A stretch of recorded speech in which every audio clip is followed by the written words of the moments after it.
안녕하세요. 사연에 빠지다의 DJ 민영입니다.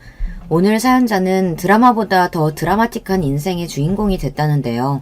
과연 어떤 사연인지 들어보시겠습니다. 오늘도 두 가지 사연 준비되어 있는데요. 끝까지 들어주실 거죠? 그럼 바로 시작할게요. 구독과 좋아요 잊지 말고 꾹 눌러주세요. 안녕하세요. 저는 30대 남자입니다. 제가 세상에서 가장 사랑하는 외할머니께서 평소 사연에 빠지다의 애독자셨는데요. 제가 이렇게 사연까지 보내게 될 줄은 생각도 못했네요. 다시 생각해도 제 인생에 절대 없을 경험을 하게 되어 이렇게 글을 쓰게 되었습니다. 저는 태어나서부터 외할머니의 손에 길러졌습니다. 아버지라는 사람은 처음부터 없었고 엄마는 어릴 때 돌아가셨어요. 그 전까지도 돈만 벌러 다니시느라 집에 계시지 않았던 엄마에 대한 추억도 거의 없습니다. 저는 항상 외할머니와 함께였어요. 30이 넘은 최근까지도 외할머니와 먹고 자고 모든 걸 함께 했습니다. 그러다 보니 저에게 외할머니는 특별해요. 제 인생은 외할머니를 빼고는 말할 수 없을 정도였죠. 그런 외할머니가 몇 년 전 대장암 판정을 받으셨어요. 소화가 잘 안 된다고 하시고 변비 증상이 자꾸 있다고 해서 바로 병원에 모시고 갔었는데 대장암 3기라고 하더라고요. 그때 일을 생각하면 지금도 눈물이 납니다. 정말 지금 당장 외할머니가 죽기라도 할까봐 너무 무서웠거든요. 당시에 저는 대학을 졸업하고 취직한 회사에서 신입사원으로 일하고 있었어요. 사람들이 할머니 손에 자랐다고 하면 너무 오냐오냐 자라서 세상 물정을 모르는 줄 아는데 저는 아닙니다. 외할머니께서 워낙 엄하게 키우셨어요. 부모 없는 티 절대 내면 안 된다고 누구보다 바르고 성실하게 키우셨습니다. 거기다가 공부도 게을리하지 않게 하셨어요. 없는 살림에 학원까지 보내주시면서 무조건 서울에 있는 대학에 가야 한다고 귀에 못이 박히게 이야기했습니다. 네 엄마랑 삼촌은 내가 그렇게 뒷바라지를 해줘도 공부도 못해서 대학도 못 갔는데 우리 손주는 하나를 가르쳐주면 열을 하니 무조건 4년제 갈 거야. 제 앞에서는 항상 엄하게 하셨어도 동네 사람들만 보면 외할머니는 그렇게 제 자랑을 하셨어요. 머리도 좋고 인물도 좋다고 크게 될 애라고요. 저는 그런 외할머니를 실망시키지 않기 위해 열심히 살았습니다. 외할머니 말대로 공부도 열심히 하고 친구들과도 잘 지냈어요. 저는 외할머니에게 속썩이는 자식이 되고 싶지 않았거든요. 아주 어릴 땐데도 제 기억 속에서 절대 사라지지 않는 기억이 있는데요. 엄마가 돌아가신 지 얼마 되지 않았을 때라 저도 매일 울기만 했을 때입니다. 외할머니는 매일 밤 엄마를 찾으며 우는 저를 품에 꼭 안고 잠드셨어요. 그러다 어느 날 제가 새벽에 잠에서 깼는데 옆에 외할머니가 없었어요. 저는 놀라서 바로 일어나 외할머니를 찾았습니다. 그런데 외할머니가 혼자 거실에 쪼그려 앉아 계셨어요. 불도 켜지 않은 상태로 말이죠. 그러고는 혼자 작은 소리로 넋두리를 하고 계셨습니다. 여보, 어쩜 내 자식들은 이렇게 내 속도 모르고 손만 썩이는지 모르겠어요. 아들이라고 하나 있는 건 일찍 집 나가서 어떻게 사는지도 모르고 딸년이라고는 자식 하나 덜렁 남겨놓고 저렇게 먼저 가버리는 불효까지 저지르니 이제 나는 어떻게 삽니까? 하늘을 향해 울부짖는 외할머니의 목소리가 얼마나 서글픈지 아직도 제 귓가에 들리는 것 같아요. 그때 결심했어요. 앞으로 무슨 일이 있어도 나는 외할머니 힘들게 하는 짓은 절대 하지 말자고요. 그 결심을 저는 모두 다 이뤄냈습니다. 외할머니의 바람대로 서울에 4년제 대학도 들어가고 탄탄한 직장에 취직도 했어요. 그런데 외할머니는 저를 아프게 했습니다. 평생 제 옆에 있어주겠다고 하더니만 암처럼 나쁜 병에 걸려버렸으니까요. 저는 외할머니께서 대장암 판정을 받은 이후 어떻게든 외할머니를 살기 위해 애썼습니다.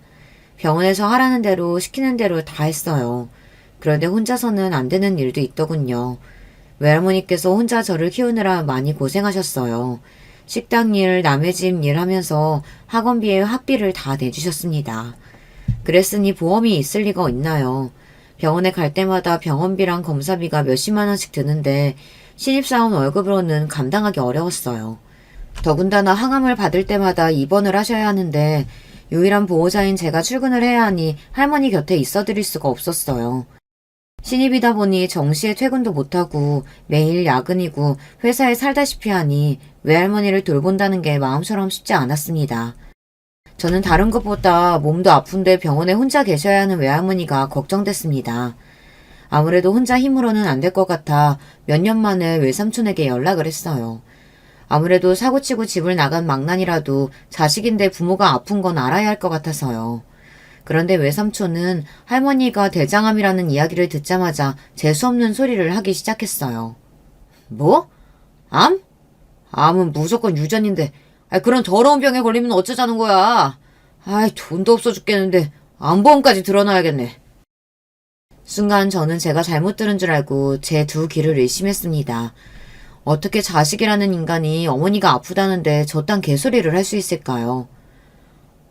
할머니 지금 대학병원에 입원해 계시는데 제가 퇴근 시간이 늦어서 매일 들여다볼 수가 없어요. 삼촌이 시간 되시면 오늘 내일만 좀 와주실 수 있어요? 마음 같아서는 쌍욕을 해주고 전화도 끊고 싶었지만 상황이 상황인지라 제 성격대로 할 수가 없었습니다. 당장 손 하나가 귀한 때이니까요. 뭐래? 네 할머니가 너라면 아주 죽고 못 살아서 하나뿐인 아들도 내팽개쳤는데 네가 다 알아서 해야지. 이제 와서 나한테 연락을 하면 어떡해? 외할머니께서 평소 외삼촌에게 하시던 말이 있어요. 저건 사람 새끼도 아니라고요. 그 말이 딱 맞았습니다. 삼촌은 사람 새끼가 아니었어요. 다 커서까지 하는 일도 없이 할머니 등골만 빼먹더니 양아치들하고 어울려서 감옥에 갈 뻔한 걸 외할머니가 손 써서 빼줬더니만 그대로 집을 나가서 한 번을 오지를 않았어요. 제가 괜한 기대를 했어요. 아무리 못난 인간이라도 자기 어머니가 아프다고 하면 조금이나마 정신을 차릴 줄 알았는데 역시나 사람을 고쳐 쓰는 게 아니더군요. 결국은 제가 회사를 그만뒀습니다. 처음 항암 치료를 받으실 때까지는 보호자가 없어도 불편한 일이 없었는데 외할머니께서 대장암 수술하실 때는 보호자가 없으니 불편한 일이 많더라고요. 연세가 많으시다 보니 갑자기 혈압이 오르기도 하고 열이 나기도 하는데요. 간병인만으로는 수습이 안 돼서 일하다가도 병원에 들르고는 했습니다. 거기다가 퇴원을 하고 나서도 일주일에 병원을 두세 번씩 모시고 가야 하다 보니 출근을 하면서는 감당이 안 됐어요. 할머니 혼자 버스 타고 가면 되는데 뭘 자꾸 휴가를 내? 너 그러다가 회사 윗사람들한테 미움받으면 어쩌려고? 나야 평소에 일도 잘하고 윗분들한테 예쁨 많이 받아서 이 정도 휴가 내는 거 가지고는 안 혼나. 할머니는 내 걱정하지 말고 빨리 낫기나 해요. 할머니야 항상 병원에 혼자 가겠다고 하셨지만 제 마음이 놓이질 않았어요. 최근에 병원 다녀보신 분들은 아시겠지만 요즘 병원은 다 키오스크로 되어 있어서 연세 드신 분들은 접수하기도 힘들어요. 할머니 혼자 가시면 여기저기 헤매고 다니며 고생하실 게 뻔한데 제가 모른 척 출근할 수가 없었어요. 그러다가 결국은 회사를 그만둔 거예요.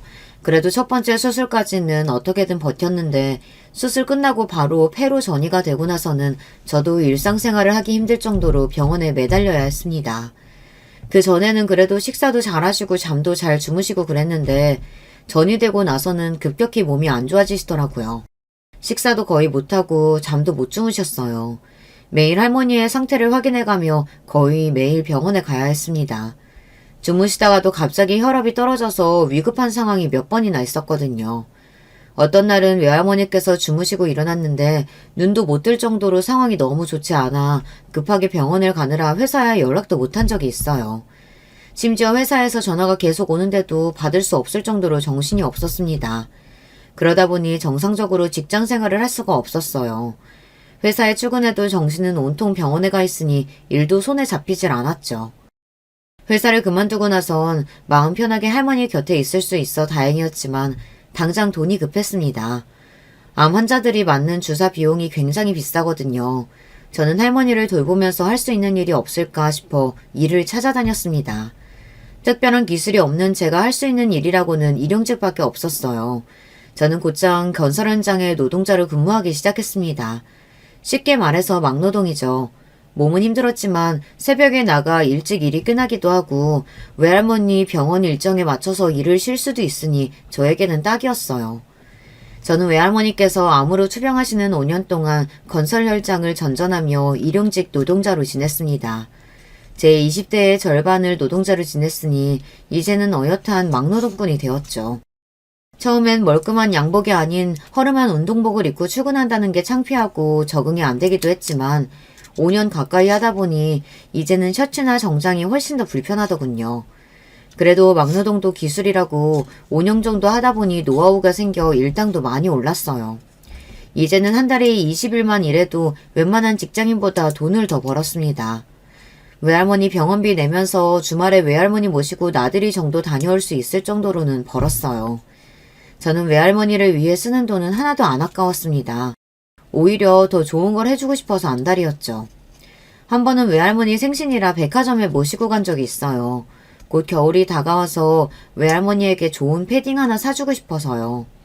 그런데 할머니는 안 사겠다고 백화점에 가서도 옷도 제대로 입어보지를 못했습니다. 아이고, 무슨 놈의 잠바 하나가 100만 원이 넘어. 조금 있으면 죽을 노인네한테 이런 거 사주지 말고 우리 손주 좋은 거 사 입어. 할머니는 필요 없어. 죽기는 누가 죽는다 그래. 할머니는 평생 나랑 살 거니까 그런 소리 좀 하지 마요. 징그러운 소리 하고 있네. 내가 몇 살인데 평생 너랑 같이 살아. 너도 빨리 좋은 색신 만나서 장가 가야지. 외할머니는 항상 당신보다 제가 행복하길 바라셨습니다. 어릴 때부터 평생 제 걱정만 하고 사시더니만 아픈 와중에도 제가 혹여나 외할머니 때문에 힘들까봐 걱정하셨어요. 할머니가 평생 나한테 해준 게 얼만데 이런 거 100개 사줘도 하나도 안 아까워. 그러니까 빨리 색만 좀 골라봐. 우리 미자 씨는 역시 꽃분홍색이 잘 어울리나? 병원비도 많이 나왔을 텐데 미안해 죽겠네. 이런 걸 뭐하러 사? 아유, 늙으면 죽어야지. 내가 우리 손주 고생만 시켜서 큰일이다, 큰일이야. 나는 할머니 고칠 수만 있다면 돈은 하나도 안 아까워. 그러니까 괜히 나 돈 쓰는 거 아까워서 아픈 거 참으면 안 돼. 평생 같이 살아서 그런지 외할머니는 저에게는 없어서는 안 될 존재였어요. 서로 눈만 봐도 무슨 생각을 하는지 어디가 아픈지 알 수 있을 정도였죠. 그런데 그런 우리 사이를 항상 방해하는 방해꾼이 하나 있었습니다. 바로 외삼촌이에요. 잊을만 하면 나타나서 사람 속을 뒤집는데 도 같은 인간입니다. 어느 날이었어요. 외할머니께서 아프기 시작하고 이미 2, 3년이 지났을 때였는데 뜬금없이 집에 찾아왔어요. 외삼촌에게는 연락도 안 하고 이사를 했는데 어떻게 알고 집에 찾아왔더라고요. 그런데 갑자기 찾아와서 하는 행동이 기가 막혔습니다. 아이, 우리 엄마. 평생 자식들 때문에 속만 썩이고 살더니만 이제 좀 손주 덕 좀 보고 사나 했더니 몸뚱이가 망가졌으니 이게 다 무슨 일이야. 저는 외할머니가 돌아가시기라도 한 줄 알았어요. 외할머니 손까지 붙잡으며 통곡을 하더라고요. 무슨 초상 났어요? 할머니 이제 전이 된 것도 없이 항암 열심히 받고 있는데 몇 년 만에 나타나서 왜 괜히 호들갑이에요. 제 입장에서는 기가 막혔습니다. 할머니가 초병을 시작한 게 언젠데 이제 나타나서는 헛소리를 하고 있으니 너무 재수가 없더라고요. 너는 오랜만에 삼촌 만나서 반갑지도 않냐? 암튼 새끼가 자기 엄마 닮아서 쌀쌀 맞아요. 삼촌 목 마르니까 나가서 커피나 한잔 사와. 삼촌은 달달한 카라멜 마끼아또 아니면 안 먹는다. 그래, 삼촌 오랜만에 왔으니까 커피랑 과일도 좀 사와라. 외삼촌이라고 부르고 싶지도 않았지만 외할머니 얼굴을 보고 꾹 참았습니다. 저런 것도 아들이라고 오랜만에 만나서 좋아하는 외할머니 얼굴을 보니 화가 나다가도 내가 참아야겠다 싶더라고요. 그런데 역시 사람은 고쳐 쓰는 게 아니었습니다. 시장까지 가서 외삼촌이 좋아하는 딸기까지 사서 가지고 왔는데 이미 외삼촌은 돌아가고 없더라고요. 저는 황당해서 할머니에게 외삼촌은 어디 갔냐고 물어봤어요. 그러자 외할머니의 반응이 어딘가 이상했어요. 혼자 우물쭈물 하시더라고요. 급한 일 생겼다고 가봐야 한다네. 금방 또 다시 놀러 온대. 제가 외할머니랑 같이 산 세월이 30년이 넘어요. 외할머니의 떨리는 눈썹만 봐도 이 말이 사실인지 거짓인지 바로 파악이 됩니다. 지금 할머니 말은 분명 거짓말이었어요. 뭐야, 할머니 설마 외삼촌한테 또 돈 줬어? 그럴 줄 알았습니다. 제가 너무 멍청했어요. 그 인간이 이렇게 갑자기 나타나면 100이면 100 돈 때문인데 제가 그 중요한 사실을 잊고 있었습니다. 그래도 자기가 외할머니 자식이 맞으면 한 번 정도는 걱정돼서 찾아올 수도 있겠다 싶었던 건데 삼촌은 제 상식으로는 이해가 안 되는 사람이었어요. 개망난이는 끝까지 개망난이었어요. 삼촌이 애초에 집에 찾아온 건 외할머니 때문이 아니라 돈 때문이었어요. 만나는 여자가 있는데 그 여자가 종로에서 가게를 한대. 요즘 그 여자 가게에서 성실하게 일하고 있는데 가게 주인이 보증금을 좀 올려달라고 했나 봐. 그래도 자기가 남잔데 보증금이라도 좀 내야 동업하는 느낌이 나지 않겠냐고 그러는데 어떻게 그 돈을 안 줘? 앞으로는 그 여자랑 착실하게 살아본다는데. 평소 돈에 대한 일이라면 철두철미한 외할머니가 유일하게 샘이 흐릴 때가 바로 외삼촌 앞에서였어요. 사기꾼 같은 외삼촌이 앞에서 조금만 입을 털면 그 지갑에서 항상 돈이 나옵니다. 지금까지 살면서 외삼촌 때문에 외할머니가 날린 돈만 수천만 원이에요. 그런 모습을 볼 때마다 저는 답답해서 외할머니에게 삼촌에게 돈을 주지 말라고 신신당부했습니다. 그렇게 말을 했는데도 외할머니는 제 말을 안 들어요. 같은 수법에 매일 똑같이 당했습니다. 그날만큼은 저도 좋게 넘어갈 수 없었습니다. 지금 우리 집 사정이 그렇게 아무한테나 돈을 펑펑 줄 수 있는 형편이 아니에요.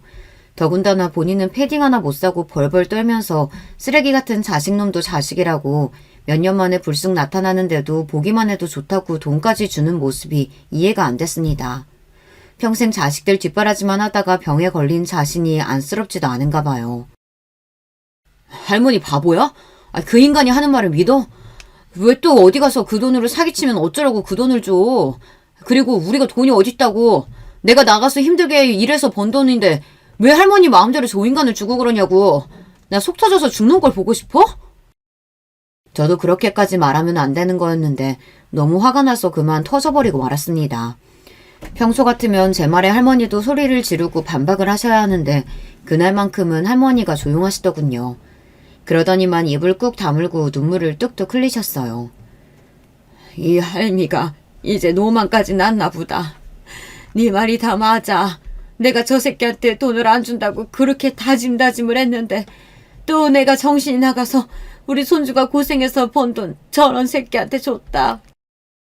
할머니가 작은 어깨까지 웅크리며 우는 모습을 보니 저도 덩달아 눈물샘이 터지고 말았습니다. 저는 제가 도대체 무슨 짓을 한 건가 싶었어요. 저는 곧바로 할머니에게 다가가서 할머니를 껴안았습니다. 그러고는 제가 잘못했다고 빌었어요. 그날 저와 할머니는 둘이 부둥켜 안고 얼마나 울었는지 몰라요. 그날 이후 외할머니는 다시는 제 앞에서 삼촌 이야기를 꺼내지도 않았습니다. 그리고 오로지 저와 둘만 생각하며 외할머니의 병이 완치되기만을 바랬습니다. 그러던 중 어느새 외할머니 몸도 많이 쇠약해지셨어요. 그래도 저와 할머니는 씩씩하게 병원 생활을 견뎠습니다. 몸은 힘들어도 매일 병원에 오가며 할머니와 보내는 시간만이 저의 유일한 낙이었습니다. 사실 할머니와 함께 있기 위해 선택한 일이었지만 사실 건설 현장 막노동이라는 게 생각보다 너무 힘들어요. 더울 때는 온몸에서 땀이 비처럼 흐르고 추운 겨울이면 손과 발이 딱딱하게 얼어붙어서 무거운 벽돌을 들어 나르다가 넘어져도 감각이 없을 정도로 춥기도 하죠. 그래도 가끔 비가 오면 예상치 못하게 쉬는 날이라 그런 때는 좋았어요. 물론 일당을 받을 수 없으니 내일은 꼭 비가 그치기를 바라기는 했지만 그래도 그날만큼은 하루 종일 외할머니와 함께 있을 수 있으니 좋았습니다. 그날도 새벽부터 비가 쏟아져 일을 나가지 못했어요. 전날부터 할머니 숨소리가 좋지 않아 걱정되던 차였는데 다행이다 싶었습니다. 그날 새벽 저는 외할머니가 걱정돼서 제대로 한숨도 자지 못했어요. 좁은 보호자 침대에서 낑낑거리며 움직이는 제가 안쓰러웠는지 외할머니도 제대로 주무시지를 못하는 것 같았습니다. 저나 외할머니나 거의 못 자다시피 한 상태로 간신히 아침 식사를 했어요. 아무래도 컨디션이 좋지 않은 할머니가 걱정돼서 저는 휠체어에 할머니를 태워 병원 안에 산책로를 걸었습니다. 그래도 병실 안에 있을 때보다는 밖이 더 나으신지 산책을 나오자 여기저기 두리번하기도 하고 얕게 미소를 지어 보이기도 하셨어요. 그때였어요. 외할머니께서 저에게 손짓을 하시더니 옆에 벤치에 앉으라고 하시더라고요. 하실 이야기가 있으신 것 같았어요. 저는 휠체어에 앉은 외할머니를 마주보고 앉았습니다. 그러자 할머니가 손을 천천히 들어 제 얼굴을 어루만졌어요. 평소에는 눈도 맞추기를 힘들어 하셨는데 그날은 이상하게 제 눈동자를 똑바로 맞추시더라고요. 그러더니 천천히 입술을 뗐어요. 우리 손주, 이 할미 때문에 고생이 많지. 세상에서 제일 똑똑하고 착한 우리 손주가 할미 잘못 만나 고생만 하고 미안하다. 할머니는 무슨 그런 말을 하고 그래. 나 할머니 없었으면 벌써 그 작은 지하실 방에서 굶어 죽었어. 지금까지 외할머니가 아니었으면 전 이 세상에 없었을 거예요. 그런 저에게 할머니는 부모님이자 친구이자 제 인생의 전부였습니다. 그때였어요. 눈동자에 눈물이 가득 찬 할머니는 그대로 제 손을 꼭 부여잡았습니다. 지금부터 이 할미가 하는 말 잘 들어. 네 아버지 죽었다는 말 거짓말이었어. 나도 몇 년 전에야 네 엄마 일기장 보고 나서야 알았는데 실은 대신기업 회장이 바로 너희 친아버지란다. 저는 순간 이게 무슨 말인가 싶어 눈앞이 흐릿해졌습니다. 심지어 귓가에 띠 하는 기계음까지 들렸어요. 그리고는 이내 고개를 흔들고 정신을 차려야겠다 싶었습니다. 에이 할머니, 의사 선생님 말씀이 할머니가 몸이 아프기는 해도 치매는 절대 아니라고 했어. 할머니 지금 나 놀리려고 그러는 거지? 재미없게 무슨 그런 농담을 하고 그래. 할미 농담하는 거 아니야. 집에 가서 이 할머니 서랍 맨 아래 봐봐. 거기에 너희 엄마 일기장 있다. 그 안에 증거며 뭐며 다 있으니까 이 할머니 죽거든 그거 가지고 그 남자 찾아가. 알았지? 제 손을 잡은 손에 잔뜩 힘이 들어간 채 할머니의 표정이 너무 진지해서 저도 모르게 겁이 덜컥 났습니다. 그럴 리 없다는 걸 아는데도 할머니의 말이 설득력이 있어 보였어요. 할머니 무섭게 왜 그래? 정말 엄마 일기장이 있기는 있어? 평소보다 말을 너무 많이 해서 그런지 외할머니는 금세 지쳐 휠체어에 탄 채 잠이 들고 말았습니다. 저는 무거운 마음을 아는 채 휠체어를 끌고 그대로 병실로 돌아갔어요. 미룰 수 있다면 최대한 멀리 미루고 싶고 절대 오지 않았으면 했던 그날이 오고야 말았습니다. 외할머니께서 그날 밤 결국은 돌아가시고 말았어요. 외할머니는 혹시 알고 계셨을까요? 그날 밤 긴긴 투병 생활을 끝내게 될 줄 말이죠. 그래서 힘든 몸을 간신히 이끌고 저에게 어렵게 힘든 이야기를 하신 걸까 싶었습니다. 외할머니가 돌아가시고 저는 한동안 일도 나가지 않고 집 밖으로 나가지도 않았습니다. 평생 함께 산 사람이 한순간에 사라져버렸는데 저에게는 너무도 견디기 힘든 일이었거든요. 그러던 중 생각지도 못한 일이 생겼습니다. 지난 10년간 연락 한 번 없었던 외삼촌이 갑자기 찾아오셨어요. 혹시나 하는 마음에 외할머니께서 돌아가셨다는 메시지를 외삼촌 연락처로 보내기는 했습니다. 그런데도 장례 때 코빼기도 안 보이길래 연락처가 바뀌었나 보다 했는데 뜬금없이 찾아온 걸 보니 제 메시지를 받기는 했나 보더라고요. 그런데 외삼촌이라는 인간은 아무래도 인간이기를 포기한 사람 같았어요. 자기 어머니가 돌아가신 상황에서 10년 만에 집에 오자마자 한다는 말이 어이가 없었습니다. 너는 왜 아직도 안 나가고 여기 있어? 이 집 부동산에 내놨으니까 그런 줄 알고 이번 주 내로 나가. 순간 저는 너무 기가 막히고 어이가 없어서 웃음이 다 나왔습니다. 지금까지 평생 남보다 못한 사이로 살 때는 언제고 외할머니가 돌아가셨다는 말에 이제와 이 오래된 집이 욕심이 났나 봐요. 저는 순간 너무 화가 나서 참을 수가 없었습니다. 학창시절에 외삼촌이 아무리 개망나니처럼 굴었어도 제가 참았던 건 절대 예뻐서 그런 게 아니에요. 외할머니 곁에는 제가 있으니 외삼촌 따위야 필요 없어서 그냥 둔 거랍니다. 그런데 더는 아니에요. 이제 할머니도 안 계시니 저런 인간은 상종하고 싶지도 않았습니다.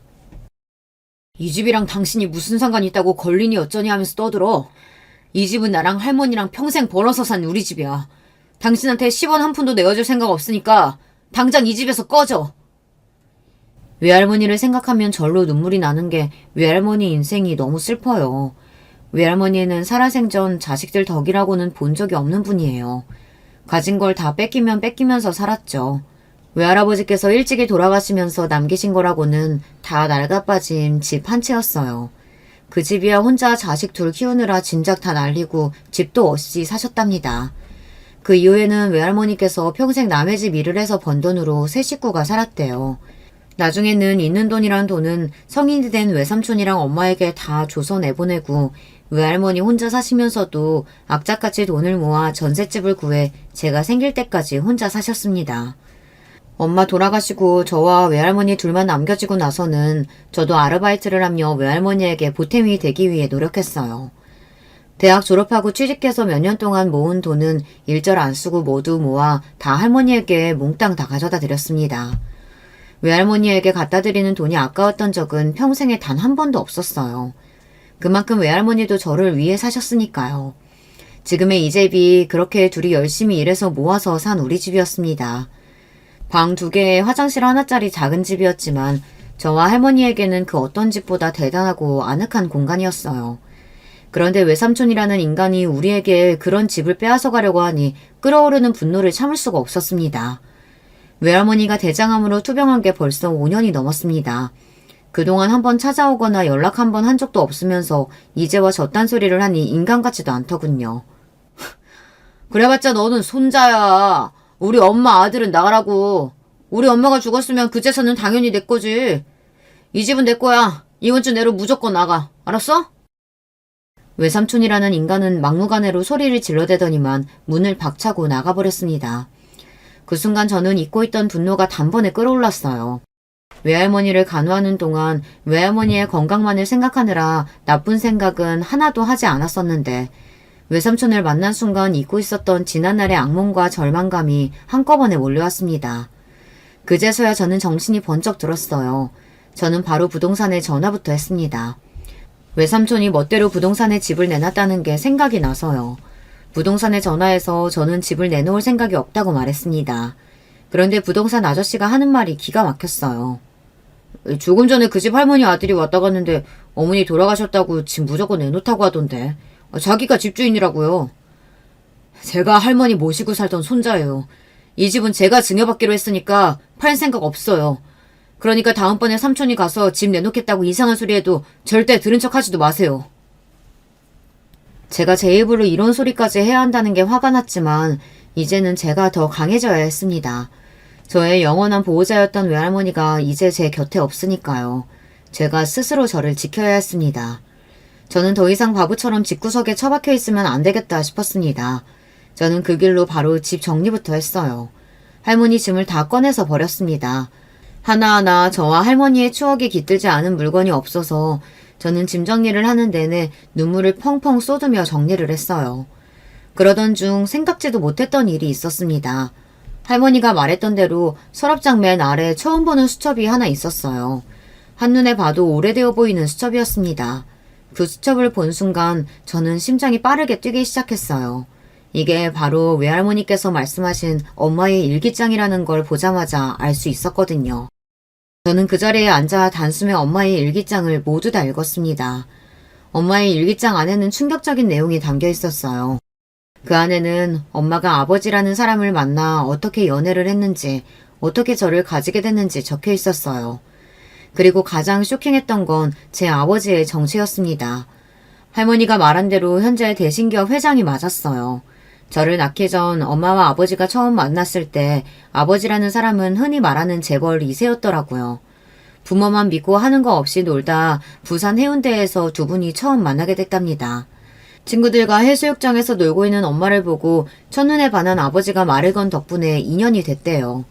그날 아버지는 엄마에게 비싼 외제차도 태워주고 부산에서 제일 고급 식당에도 데려갔답니다. 그때까지도 엄마는 아버지가 재벌일 거라고는 상상도 못했대요. 엄마의 표현을 말하자면 아버지가 그냥 허세 부리기 좋아하는 동네 양아치인 줄 알았답니다. 그렇게 부산에서 헤어진 뒤에도 엄마를 잊지 못한 아버지는 엄마가 일하는 직장까지 찾아와서 구애를 했대요. 10번 찍어 안 넘어가는 나무 없다고. 결국은 아버지에게 넘어간 엄마는 아버지와 몇 개월 연애를 했는데요. 아버지께서 이미 집안에서 정한 여자와 약혼했다는 사실을 뒤늦게 알게 돼 심하게 다투고 헤어졌답니다. 그 이후에도 아버지는 계속해서 어머니를 찾아왔지만 어머니는 받아주지 않았대요. 내가 약혼을 하든 결혼을 하든 그건 내 마음이랑 다 별개야. 내가 제일 사랑하는 사람은 오직 당신뿐이라고. 그딴 입에 발린 소리 이제 나한텐 안 먹혀요. 결국은 결혼은 부잣집 여자랑 하고 연애는 나랑 하겠다는 개소리잖아요. 80년대 드라마에나 나올 법한 막장 이별을 한 어머니는 그때의 충격으로 직장까지 그만두고 그대로 외할머니 집으로 내려왔답니다. 그런데 하필이면 그 타이밍에 말도 안 되는 일이 벌어진 거예요. 엄마가 임신한 사실을 뒤늦게 알게 된 겁니다. 엄마는 아버지도 없는 아이를 낳는다는 게 무서워서 다른 생각도 했었지만 외할머니의 만류에 결국은 저를 낳기로 하셨더라고요. 아이고, 어째 닮을 게 없어서 젊어서 과부된 엄마 팔자를 닮았냐. 그래도 하나보단 둘이 낫지. 아버지는 없어도 엄마랑 할머니 있으니 우리 손주는 씩씩하게 클 거야. 외할머니의 씩씩함은 그때도 똑같았더라고요. 그 시대에 딸 가진 엄마라면 딸이 남편도 없이 혼자 애 키우겠다고 하면 미쳤다고 반대할 게 뻔한 일인데 우리 외할머니는 본인이 다 알아서 키워줄 테니 겁먹을 거 하나 없다고 하셨대요. 그 다음 장부터는 일기는 없고 제 어릴 적 사진이 붙어 있었어요. 익숙한 제 사진이 붙어있는 일기장을 계속 넘기다 보니 무언가 바닥으로 떨어졌습니다. 그건 바로 엄마가 어떤 남자와 함께 찍은 사진이었어요. 그리고 사진 뒷장엔 엄마의 메모가 적혀 있었습니다. 우리 진호 아빠. 엄마는 항상 제 앞에서 아버지가 일찍 죽어 사진이 한 장도 없다고 우겼어요. 그래놓고 이런 걸 숨겨두고 있었더라고요. 그래도 제가 평생 아버지가 누군지도 모르고 살게 하고 싶지는 않으셨나 봐요. 정확하게 제 아버지가 누구인지 사진에 적어두셨으니까요. 저는 사진에서 눈을 뗄 수가 없었습니다. 너무 신기해서요. 사실 저는 엄마나 외할머니를 닮지 않았어요. 저는 키도 크고 피부도 까무잡잡한데 엄마나 외할머니는 체격도 작고 피부도 하얀 편이었거든요. 항상 나는 누구를 닮아서 이렇게 덩치가 크고 피부가 외국인처럼 까만가 했더니 아버지를 닮은 거였어요. 사진 속 아버지의 젊은 시절 얼굴은 지금의 제 얼굴과 똑같았습니다. 한참 동안 사진을 보다 보니 저는 가만히 있을 수 없었어요. 외삼촌 앞에서는 애써 당당하게 굴었지만 사실 저는 외삼촌이 다녀간 이후에 어떻게 하면 이 집을 지킬 수 있을까 고민하고 있었어요. 사실 외삼촌이 소송이라도 하게 된다면 제가 불리해질 수도 있으니까요. 그런데 그 순간 번뜩이며 떠오른 것이 있었습니다. 외할머니 유언대로 저희 아버지를 찾아가 보기로 했습니다. 사실 제 친아버지라고 해도 이미 가족이 있는 상태일 테니 저를 모르는 척 문전박대 하실 수도 있습니다. 하지만 저에게는 뭐든지 믿져야 본전이었어요. 지금 제 상황에서 비빌 언덕은 오직 아버지뿐이었거든요. 저는 바로 다음날 엄마의 일기장을 들고 사진 속 아버지의 회사로 무작정 찾아갔습니다. 저도 무모하다는 거야 알지만 그럴 수밖에 없었어요. 제 손에는 아버지 사진 한 장 덜렁 있을 뿐 어디에 사는지도 연락처도 전혀 모르니까요. 처음 아버지의 회사로 찾아갔을 때 겁이 나기도 했습니다. 이 큰 회사의 대표인 사람이 정말 저를 낳아준 아버지가 맞나 믿기지 않아서요. 예상한 대로 연락처도 없이 무작정 회사를 찾아간다고 해서 회사 대표를 만날 수는 없었습니다. 저는 1층 데스크에서부터 막혀서 들어갈 수가 없었습니다. 당연한 일이었죠. 이유도 없이 회사 대표를 만나러 왔다는데 어떤 직원들이 저를 들여보내주겠어요. 저는 터덜터덜 건물을 빠져나와 건물 앞에 가만히 주저앉아 있었습니다. 출근하기 위해 건물 안으로 바쁘게 들어가는 사람들을 보는데 마음 한켠이 욱신거렸습니다. 다들 바쁘게 사는데 나는 지금 여기서 뭘 하는 건가 싶어서요. 한창 바쁘게 일해야 할 나이인데 저는 아무런 의욕도 생기지 않았습니다. 유일한 가족이었던 외할머니마저 이제 안 계신데 제가 열심히 살아봐야 무슨 소용인가 싶었습니다. 저는 괜한 짓을 했구나 싶어 자리에서 일어났습니다. 그때였어요. 검은색 고급 세단이 건물 앞에 멈춰서자 건물 안에 있던 직원들이 일제히 밖으로 나와 하나같이 고개를 숙였습니다. 한 직원이 뒷좌석 문을 열며 대표님 오셨습니까? 라고 인사를 했어요. 저는 대표님이라는 소리에 놀라서 자리에서 벌떡 일어났습니다. 그러고는 무작정 검은 정장을 입은 사람들 무리 속으로 파고 들어가 대표님이라고 소리를 질렀습니다. 조용하던 찰나에 제 목소리가 울리자 뒷좌석에서 내린 중년의 남자가 저를 향해 몸을 돌렸어요. 그리고 저와 눈이 딱 마주쳤습니다. 그 순간 딱 3초, 그 짧은 시간 동안 남자는 저를 빤히 바라보았어요. 누구시죠? 대표님께 볼 일 없으시면 뒤로 물러나세요. 어느새 제 앞을 가로막고 선 직원들이 저더러 뒤로 물러나라고 했습니다. 앞에 있던 비서는 제 팔까지 잡았어요. 저는 뒤로 끌려가면서도 목청껏 소리를 질렀습니다. 대표님, 저 오영숙 씨 아들이에요. 오영숙 씨 아시죠? 저는 이 순간이 저에게 유일한 마지막 기회라고 생각하고 젖먹던 힘까지 쥐어짜 엄마의 이름을 불렀습니다. 그 순간 기적이 일어났어요. 저를 막아선 직원들 사이로 대표님이 나타났습니다. 그리고 비서에게 저를 데리고 사무실로 오라고 했어요. 잠시 후 저는 비서의 안내에 따라 건물 제2 꼭대기층으로 올라갔습니다. 그리고 대표실이라고 적힌 사무실 안으로 들어갔어요. 비서는 조금 전과는 전혀 달라진 태도로 저에게 꾸벅 인사를 하고는 사무실 밖으로 나갔습니다. 대표실 안에는 저와 대표, 아버지만이 남아있었어요. 그쪽이 영숙의 아들이라고? 내가 알기로는 영숙이가 결혼도 안 하고 혼자 산 걸로 알고 있는데 아들이 있었나 봐요?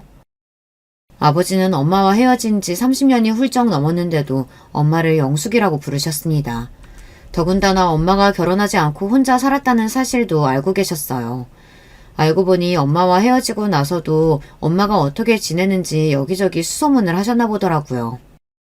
영숙이가 사고로 죽었다는 것도 뒤늦게 알게 돼서 내가 장례식장에도 못 가봤었는데 이렇게 영숙이 아들 얼굴이라도 볼 수 있어서 다행이네. 제가 어릴 때 엄마가 일하던 회사에 불이 나서 그때 사고로 엄마가 돌아가셨어요. 아버지는 그 일까지도 알고 계셨습니다.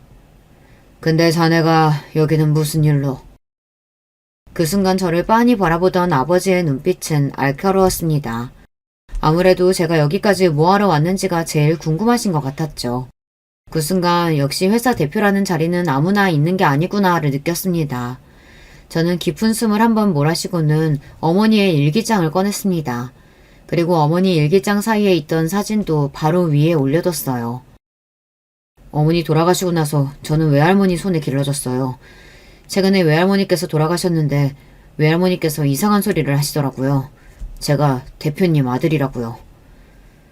저는 애써 갸보여 보이지도 그렇다고 버릇없어 보이지도 않게 말하기 위해 차분하게 말을 했습니다. 30년 만에 다 큰 성인이 당신의 아들이라며 찾아왔으니 아무리 대단한 회사의 대표라고 해도 당황스러울 테니 말이죠. 그런데 아버지의 반응은 생각보다 조용했습니다. 그러고는 곧바로 제가 책상에 올려둔 일기장과 사진부터 확인했어요. 한참을 일기장을 읽어내려고 하던 아버지의 눈동자에 눈물이 왈칵 차오르는 모습이 보였습니다. 그 순간 알겠더군요. 아버지가 지금까지 어떤 인생을 살았든 아버지의 마음속에 오영숙, 엄마에 대한 그리움이 남아있다는 걸 말이죠. 그리고 잠시 뒤 아버지는 비서를 다시 사무실 안으로 불렀습니다. 그리고는 비서에게 무언가 속삭이며 지시를 내렸어요. 자네가 날 찾아올 만한 이유는 확실하네. 우선 절차라는 게 있으니 바로 김 비서 따라 병원부터 다녀오지. 그러고 나서 다시 이야기하자고.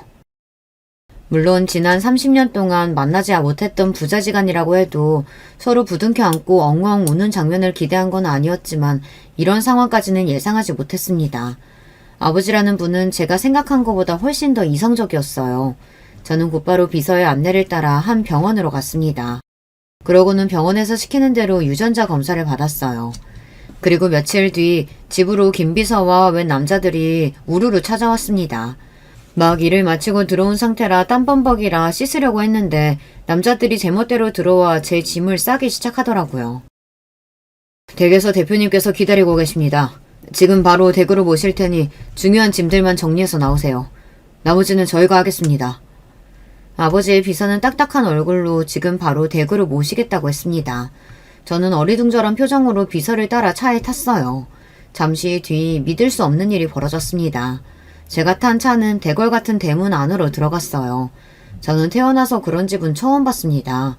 푸른 잔디가 깔린 정원 사이로 차를 타고도 한참을 들어가야 집이 보이더라고요. 심지어 집이라고 부르기도 민망할 정도로 대저택이 따로 없었어요. 순간 제 행색이 너무 남루하게 보일 정도로 부끄러웠습니다. 저는 곧장 집 안으로 따라 들어갔어요. 집 안은 집 밖의 모습보다 훨씬 더 놀라웠습니다. 마치 영화 속에서나 보던 세트장 같았어요. 휘둥그레진 눈으로 여기저기 구경하느라 정신없는 제 앞에 아버지가 나타나셨습니다. 아버지는 제 모습을 보는 순간 눈동자가 세차게 흔들리시더니 목소리를 가다듬으며 자리에 앉으라고 하셨어요. 그러고는 저에게 이것저것 물으셨습니다. 지난번 회사에서 만났을 때와는 사뭇 다른 모습이었어요. 아무래도 친자식이라는 걸 알게 됐으니 심정이 남다르신 거겠죠. 저는 아직 너무 얼떨떨해서 아버지께서 묻는 말에만 대답을 했습니다. 마치 면접을 보듯이 말이죠. 아버지는 제가 외할머니 간호하느라 지난 5년 동안 건설 현장 노동직으로 일했다는 이야기에 가장 놀라셨습니다. 그 말 한마디에 지난 30년 동안 네가 어떻게 살았는지 한 번에 설명이 된다. 부모도 없이 얼마나 고생이 많았을까 싶었는데 그래도 외할머니께서 잘 보살펴 주셨나 봐. 네, 맞아요. 엄마는 워낙 어릴 때 돌아가시기도 했고 매일 돈 벌러 나가느라 같이 시간을 보낼 수 없었어요. 그럴 때마다 외할머니께서 항상 옆에 있어줬어요. 남의 집 살림 해줘가면서 저를 등에 업고 가셨거든요. 제 이야기를 내내 조용히 들으시던 아버지는 눈물을 얼른 훔치시더니 제 어깨를 양손으로 탁 소리가 나게 잡았습니다. 그러더니 하시는 말씀이 의외였어요. 너희 엄마를 보고 싶어서 내가 얼마나 찾아다녔는지 몰라.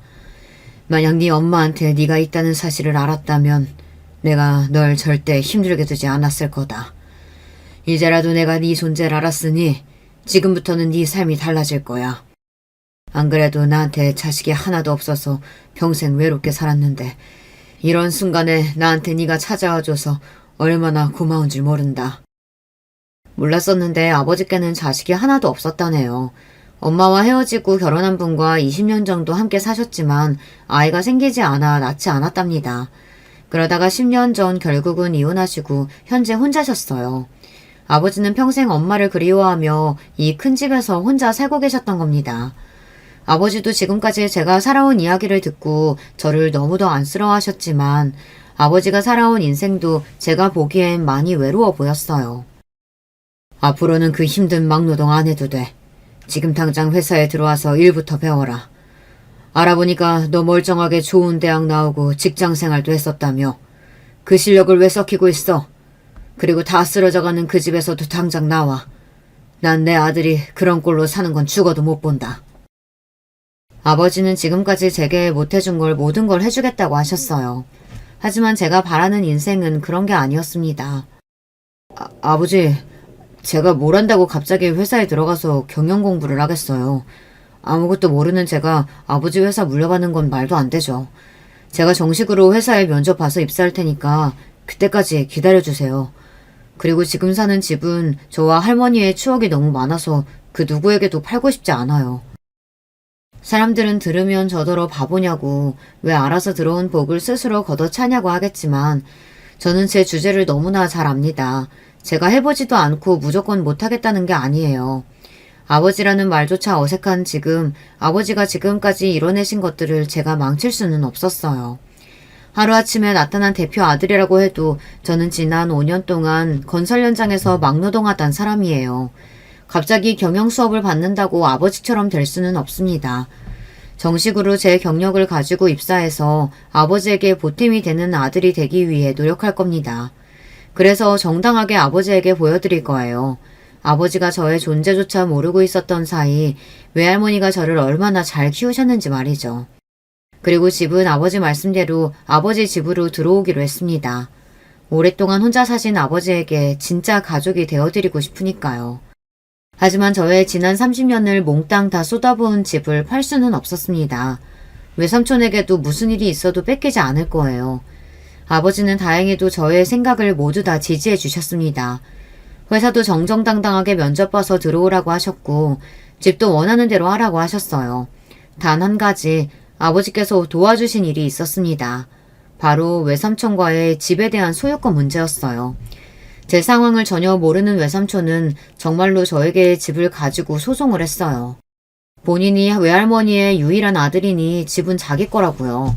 그런데 그 소송에서도 제가 당당하게 이겼습니다. 아버지 회사 변호사들이 힘써준 덕분이죠. 그리고 소송 중 알게 된 놀라운 일이 있었어요. 아버지께서 엄마의 소식을 알기 위해 몇 년 동안 소소문을 하는 동안 저에 대한 존재를 알 수 없었던 이유가 있었더라고요. 외할머니께서 저에게 이야기하지 않은 비밀이 하나 더 있었는데요. 알고 보니 저는 외할머니의 양자로 입양되어 있었습니다. 아무래도 시집도 안 간 처녀가 애를 낳고 키운다는 게 보통 일은 아니죠. 외할머니는 혹여나 나중에라도 엄마가 시집을 가게 될 때 제가 걸림돌이 될까봐 저를 아예 할머니 아들로 신고하셨더라고요. 혹여나 제가 서운하기라도 할까봐 돌아가실 때까지 이야기를 안 하신 것 같아요. 처음 그 이야기를 아버지에게 들었을 때 사실 조금 서운한 느낌이 들기는 했어요. 하지만 그래도 그 점이 오히려 소송에서 좋게 작용했어요. 외할머니에게는 아들이 하나가 아니라 저까지 둘인 상태였으니 저에게도 외할머니 명의의 집에 대한 권리는 있는 거니까요. 덕분에 소송은 수월하게 돌아갔습니다. 지난 시간 동안 제가 외할머니를 모시고 살며 간호하고 제가 벌어온 모든 비용이 외할머니에게 사용됐다는 증거가 너무도 명확하니까요. 그러다 보니 법원에서는 당연히 그 집은 제 것이라고 손을 들어줬습니다. 너무도 당연한 일에 힘쓰느라 스트레스가 있기는 했지만 그래도 생각보다 일찍이 판결이 나서 다행이다 싶었어요. 물론 외삼촌은 쉽게 인정하지 않았지만요. 이래서 있는 놈들이 더 하는 거다. 너 부자 아버지 찾았다면서 외삼촌한테 이렇게 치사하게 굴어야겠냐? 제 상황을 알게 된 외삼촌은 이제 부자 아빠 만나 인생 핀자식이 그깟 집 얼마나 한다고 그것까지 욕심낸다고 화를 냈습니다. 적반하장도 유분수였죠. 그 집은 누가 뭐라고 해도 나랑 할머니 집이에요. 절대 누구한테도 안 뺏겨요. 만약 외삼촌이 지금까지 본인이 잘못했다고 제 앞에서 조금이라도 도와달라고 사정했으면 그렇게까지 안 했을 수도 있어요. 하지만 평생을 외할머니 속을 썩인 것도 모자라서 외할머니가 돌아가시고 나서까지 정신을 못 차리고 사니 본때를 보여주고 싶었습니다. 이제는 나를 무시하지 말라고요. 저는 현재 어느 때보다 정신없이 살고 있어요. 낮에는 아버지 회사에서 2년차 직장인으로 집에서는 아버지의 귀한 외동아들로 이중 생활을 하느라 바쁘거든요. 아버지는 저와 함께 운동도 다니고 낚시도 다니고 싶어 하시지만 요즘 제가 일에 푹 빠져 사느라 아버지와 시간을 못 보내서 잔뜩 삐져 계세요. 말단 사원이 대표보다 바쁘다는 게 말이 되냐? 이번 주 주말은 절대 출근하지 말고 나랑 놀아주는 거야. 너 자꾸 그렇게 휴일에 나가서 일하면 이 아빠가 노동청에 신고당해 임마. 아이 자꾸 아들 괴롭히지 마시고 한 살이라도 젊을 때 빨리 여자친구라도 만들어서 놀러 다니세요. 처음 이 저택에 들어와 아빠와 살게 됐을 때 우리가 진짜 가족이 될 수 있을까 걱정이 됐습니다. 저도 아버지도 지난 30년 동안 생판 모르는 나무로 살았으니까요. 그런데 역시나 핏줄은 다른가 봐요. 저와 아버지는 식성부터 해서 취미나 취향까지 너무 비슷했어요. 그러다 보니 같이 산 지 한 달 만에 진짜 가족이 됐습니다. 지금은 아버지가 저에게 너무 붙어 다니셔서 귀찮을 지경이에요. 여자친구는 네가 만들어야지 임마. 아버지한테 손주 언제 안겨줄 거야? 아버지가 날 놔줘야 여자도 만나고 연애도 하죠. 저는 어느 때보다 행복한 시간을 살고 있습니다. 제가 아버지와 행복한 시간을 보낼 때마다 저는 하늘을 올려다봐요. 그곳에서 엄마와 할머니도 흐뭇한 표정으로 저와 아버지를 지켜보고 계실 것 같아서요. 지금까지 저의 긴긴 인생 이야기 들어주셔서 감사합니다. 여러분께서도 저와 같은 행복한 기적이 일어나시길 깊게 바라겠습니다. 여러분, 두 번째 사연 시작하기 전에 좋아요, 구독 꼭 눌러주실 거죠? 그럼 두 번째 사연 바로 시작합니다. 안녕하세요. 저는 20대 후반 여성입니다. 이번에 제가 정말 놀라운 일을 겪게 되어 이렇게 사연을 보내봅니다.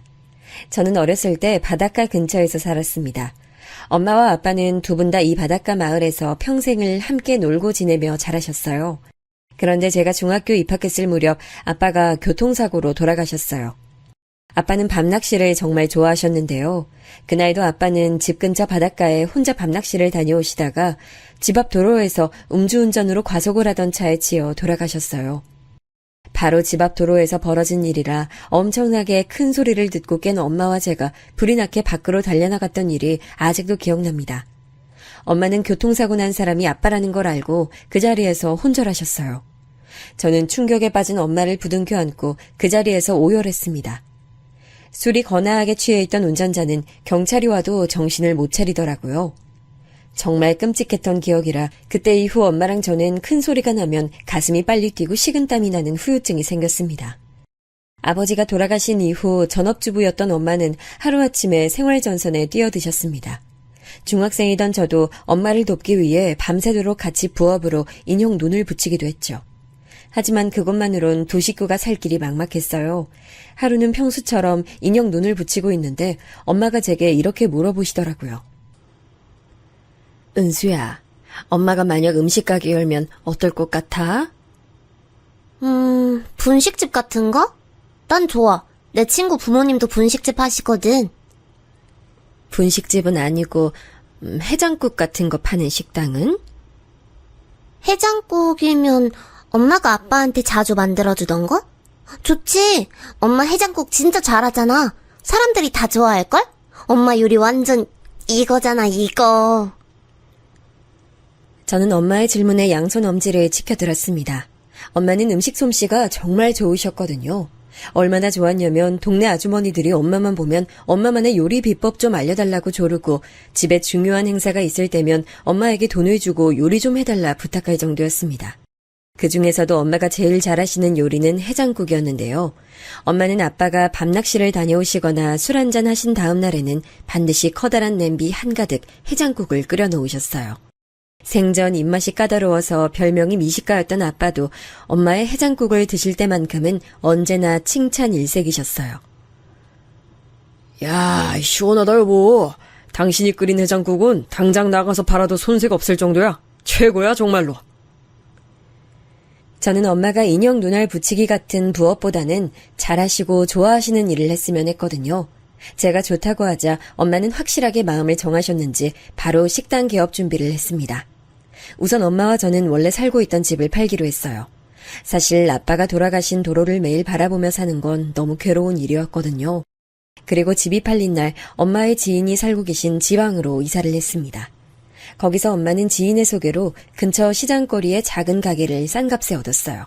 그렇게 엄마는 모아둔 돈과 아빠가 돌아가시고 나온 조금의 보험금을 합쳐 국밥집을 개업했습니다. 국밥집 준비에 거의 모든 돈을 쏟아붓고 나니 반지하집 한 칸 구할 돈밖에 안 남았더라고요. 그래서 엄마와 저는 국밥집에 사활을 걸 수밖에 없었어요. 저는 매일 학교를 마치면 집에 가는 게 아니라 가게로 가서 엄마 일손을 도왔습니다. 제가 학교에서 공부하는 동안은 엄마 홀로 주문받고 요리까지 하면서 힘겹게 일했습니다. 하지만 하루도 쉴 틈이 없었어요. 이 국밥집이 망하면 우리 모녀는 길거리에 나앉는 것 말곤 방법이 없었거든요. 다행히 엄마의 음식 솜씨 덕분에 국밥집은 입소문을 타고 점차 잘 되기 시작했습니다. 좁은 가게터에 사람들이 차례를 기다리며 줄 서는 일까지 있었어요. 동네 사람들은 물론 다른 지역에서 온 사람들까지 엄마가 하시던 국밥집에 드나들었죠. 정말 많은 손님이 엄마의 국밥을 맛보시고 단골이 됐어요. 하지만 좋은 손님만 있던 건 아니었어요. 가게에 자주 방문해 주시는 손님 중엔 질 나쁜 사람도 많았죠. 엄마가 처음에 시장 근처에 국밥집 열었을 때 주변 상인들부터 근처 동네 사람들까지 엄마에게 여러모로 관심이 많았습니다. 엄마는 나이에 비해 동안이셨는데요. 그래서인지 주변 사람들이 보기엔 미혼 여자가 혼자 음식점 하는 것처럼 보였나 봐요. 그런데 국밥집 일을 돕던 제가 옆에서 엄마라고 부르니 대충 그 모습을 보고 유부녀라 생각이 바뀌었나 봐요. 그때부터 주변에서 질문 세례가 쏟아지기 시작했어요. 아유, 결혼했구나. 난 너무 젊어 보여서 처녀인 줄 알았지 뭐야. 그럼 남편은 뭐하고 살아? 같이 식당 일하는 건 아닌 것 같은데, 응? 시장 근처 식당에선 대부분 부부끼리 음식점을 운영하고 있었어요. 그래서 주변 사람들도 엄마가 운영하는 국밥집이 부부가 공동으로 운영하는 식당이라고 생각한 거죠. 그래서 호기심 많은 몇 분들이 자주 남 사장님은 어디 계시냐 물어봤는데 그때마다 엄마는 항상 대답하지 않고 얼버무리셨거든요. 그 때문에 소문 좋아하는 아줌마들 레이더에 엄마가 딱 걸린 거죠. 딸은 학생이던데 혹시 미혼모야? 아니면 이혼? 그런 거 아니에요. 우리 은수가 아빠 없이 큰 애처럼 보이세요? 아이고, 혹시 기분 나빴어? 아유, 미안해. 그냥 어떤 남편이 이렇게 예쁜 아내 보고 혼자 식당 일 하게 하나 해서 그랬지. 그래서 남편은 뭐 하는데? 우리 사이에 그 정도는 알려줄 수 있는 거 아니야? 엄마 사정이 퍽 궁금했던 아줌마들은 엄마가 아무리 밀어내도 몇 번이고 떼거리로 몰려와 엄마에게 궁금한 것들을 꼬치꼬치 캐물었어요. 결국 엄마는 아줌마들의 질문 세례를 견디지 못하고 아버지와 사별한 이야기를 꺼내고 말았죠. 그리고 그게 아줌마들의 입을 타고 넘어가 주변 상가 사람들은 물론 웬만한 사람들까지 엄마가 사별한 것에 대해 다 알게 됐습니다. 그 후 이상하게 몇몇 사람들이 꼭 엄마의 일에 한마디씩 말을 얹으며 엄마의 아픈 부분을 건드리기 시작하더라고요. 엄마는 그런 일들에 무척 화가 나셨지만 제가 아직 나이가 어려 그런 일들을 그냥 참고 넘기셨습니다. 그러던 어느 날 식당에 방문한 남자 손님 한 분이 엄마께 주기적으로 진상을 부리기 시작했습니다. 저는 학교에서 다녀온 이후 항상 엄마를 도와 가게에서 일했는데요. 그러면서 꽤 많은 진상 손님을 만났었거든요. 그런데 그 남자 손님은 진상 중에서도 제일 가는 진상이었어요. 어이, 아줌마. 아줌마 남편 교통사고로 죽었다며? 네. 그런데 왜 그러세요? 남편 죽은 지 오래됐으면 외롭겠다 싶어 그랬지. 이 진상 손님은 국밥집에 거의 매일 오다시피 하던 단골이었지만 행실이 좋지 않았어요. 단체 손님을 몰고 올 때가 많았지만 사람은 끼리끼리 모인다고 그 진상 손님이 데려온 사람들도 전부 다 성미가 좋지 않았습니다. 엄마 가게는 국밥집이다 보니 당연히 술도 팔았는데 그 무례한 손님을 포함해 같이 온 일행들은 술만 마시면 술주정은 기본이고 주방에서 일하는 엄마에게 무작정 서비스를 달라며 온갖 고집을 부리고 난리를 쳤습니다. 엄마는 국밥집이 동네 장사다 보니 사람들에게 안 좋은 이야기로 소문나면 닫아야 할지도 모른다고 생각하셨대요. 그래서 엄마는 그 진상 손님을 매몰차게 거절하지 못하셨어요. 어쩔 수 없이 진상 손님에게 술이나 음식을 서비스로 줬습니다. 하지만 그 손님은 서비스로 술을 괴짝만큼 달라거나 인기 메뉴를 공짜로 달라고 했습니다. 그래서 그 진상 손님이 아무리 손님을 많이 데려와도 받는 음식값보다 서비스로 나가는 금액이 더 많아 손해보기 일쑤였죠. 게다가 이 손님은 서비스로 술을 주지 않거나 자신이 달라는 메뉴가 아닌 다른 음식을 주면 그대로 그릇을 식당 바닥에 던지고 엄마에게 소리를 질렀어요.